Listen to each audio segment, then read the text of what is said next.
Welcome into Pallilo Points. I'm Brandon Strange of Sports Map Houston. I'm sitting down with Charlie Pallilo of ESPN 97.5 and 92.5.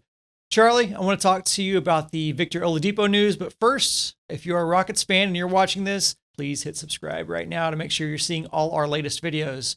Charlie, over the weekend, news broke that Rockets guard Victor Oladipo declined a 2-year, $45 million extension with the team. I don't know how I felt about that. I don't know about you, but I felt like the timing was odd. I wasn't sure if this was an attempt to change the narrative away from what's going on the court, whether it's just that they're taking Vic's temperature ahead of the trade deadline.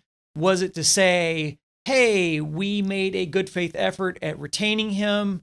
It just seems like trying to lock down a guy in the midst of a double-digit losing streak might not be the best tactic. Why now, Charlie? Beats me. They probably knew Oladipo would turn it down, since even with his value diminishing by the week, it would seem, as a free agent, just the way the NBA works, and teams have to spend up to 90% at least of the salary cap, Oladipo will probably command $45 million plus in guaranteed money. Not sure he'll wind up getting $22.5 million per season. Also, Oladipo, there's no reason to believe he wants to be here. He wasn't psyched to be traded to the Rockets initially, and the team's a disaster and has no way out in the near-term future. So unless the Rockets were largely punting on the next 2 seasons, which may be forced upon them anyway, if Oladipo takes the 2-year extension, that would have synced up the Wall, Oladipo, and Gordon contracts to all expire 2 seasons from now.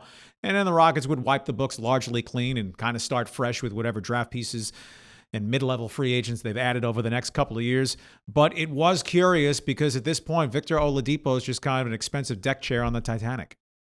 The implications of losing Harden were big in a league that its entire economy is built around teams collecting these superstars. A team's only as valuable as its collection of superstars.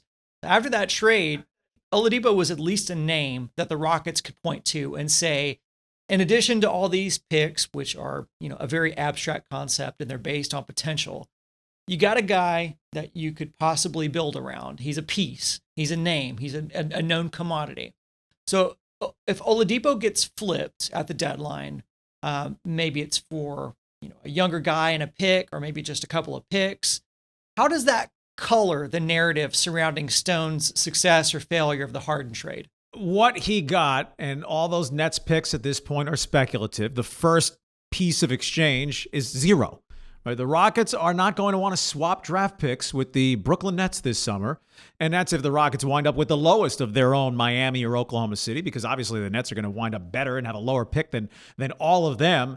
I really think the Rockets' best shot at return from the Harden deal isn't until 2024, 5, 6, 7, post-Durant, Kyrie, and Harden in Brooklyn, where you hope that the Nets stink for successive years and unprotected lottery picks then come into Rockets' possession. Of course, the Nets in a desirable market may then be able to add free agents to replace those kind of guys if they're emptying out their books because KD, Harden, Irving, and any combination are choosing to move on. I think for where the Rockets were between a rock and a Harden place, Stone got a good return in the trade, except that the one most tangible piece they could have gotten in that trade, they moved on in the spirit of cheapness. Jarrett Allen's a 22-year-old legit mobile 5. Think Clint Capella with actual offensive skills beyond the ability to dunk. And they moved on to Cleveland as a contractual piece to take back the rotting basketball corpse of Dante Exum, who's a contract that expires after this season. So, the idea that, we get these expiring contracts, the Rockets can't parlay that into max contract room. John Wall, Eric Gordon, and Christian Wood, those 3 guys alone take the Rockets out of any possibility of having max salary cap room this coming offseason. They are truly screwed to the level that their rock bottom now may be worse than the Houston Texans' rock bottom. The Texans are screwed for the coming draft until or unless they trade Deshaun Watson. The Rockets' draft future is more nebulous, and the Rockets' roster right now, save Christian Wood, is bereft of any talent you would want as better than the 7th or 8th best player on your roster. Then is it better to have an incompetent owner or a cheap owner? Well, we're going for quite the parlay, it appears, right now in Houston. The Rockets' foremost best hope is to retain their top 4 pick in the draft, which is essentially a dice roll. With them bottoming out seemingly where they are now, they have the 3rd worst record. Can they overtake Minnesota and Detroit? Well, the lottery odds for the 1st through 4th picks are identical for the teams with the 3 worst records in the NBA.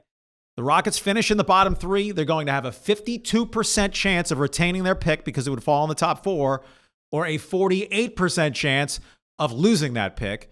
They'll have Portland's pick, which will be outside the lottery, 15 or lower. This is a strong draft class. Retaining that top 4 pick this year, I guess, be careful using words like absolute or essential. But for the Rockets to be able to start being able to see a light toward the end of the tunnel, they're going to have to get one of these picks and hit on the right kid in Cade Cunningham or Evan Mobley or Jalen Suggs or Jalen Green.